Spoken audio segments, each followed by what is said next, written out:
I will introduce you today our overall installation method of Suncool Gate. When we open the packaging, that's what he looks like now. Then we posted the adhesive strip to the pair, then put it next to it. Next, we disassemble all the screws on the original car, including the dragon door frame screws all disassemble. Then lift the lid up. Put in a suitable position.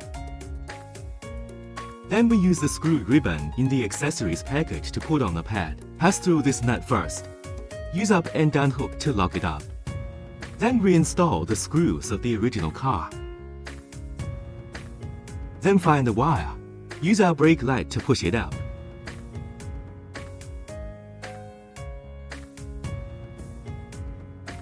Then put the brake light line.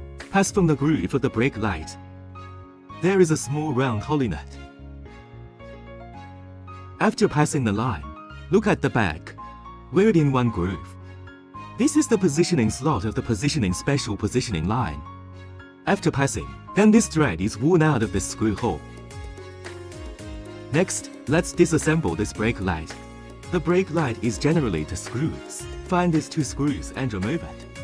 Then take it down. After taking it down, find the right line, then pick it up. Specific line of finding line, you can go to our brake light installation method to find. Then install the brake light back. The installation is complete.